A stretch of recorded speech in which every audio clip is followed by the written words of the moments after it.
முருகா.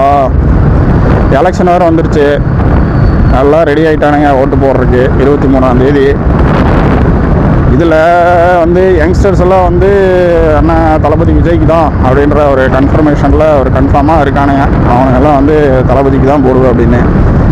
இன்னும் ஒரு சிலர் வந்து நாங்கள்லாம் ஆதி காலத்துலேருந்தே டிஎம்கே தாங்க, நாங்களாம் ஆதி காலத்துலேருந்து டிஎம்கே தாங்க அப்படின்னு ஒரு சிலர்லாம் இருக்கானுங்க. அவனுங்கெல்லாம் வந்து அந்தந்த கட்சிகளுக்கு அந்தந்த சின்னத்தில் கரெக்டாக குத்திடுவானுங்க.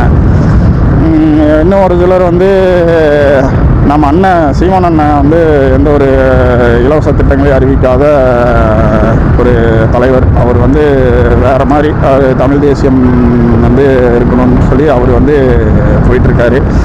அவருக்கு போடலாமா அப்படின்றது வந்து கன்ஃபியூஷனில் தான் சுற்றிட்டு இருக்கானுங்க.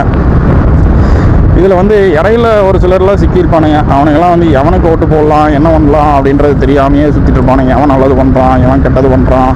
தளபதி வந்து 6 சிலிண்ட்ரு, டிஎம்கே வந்தால் 2000 பணம், 8000 கூப்பனு, ஏடிஎம்கே வந்தால் ஆண்கள் பெண்கள் 2 பேர்த்துக்குமே இலவச பஸ்ஸு. எவனுக்கு ஓட்டு போடுறது அப்படின்ற கன்ஃபியூஷனில் தான் சுற்றிட்டு இருப்பானுங்க.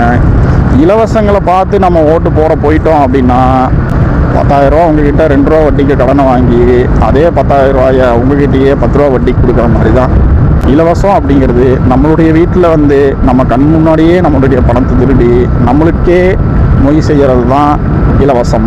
ஸோ இலவசத்தை மட்டும் பார்த்து ஓட்டு போடாதீங்க. தலைவர் அவர் நீங்கள் தேர்ந்தெடுக்கக்கூடிய தலைவர் வந்தாருன்னா நம்ம தமிழ்நாடு நல்லா இருக்குமா அப்படின்றத பார்த்து ஓட்டு போடுங்க. அதுதான் மெயின்.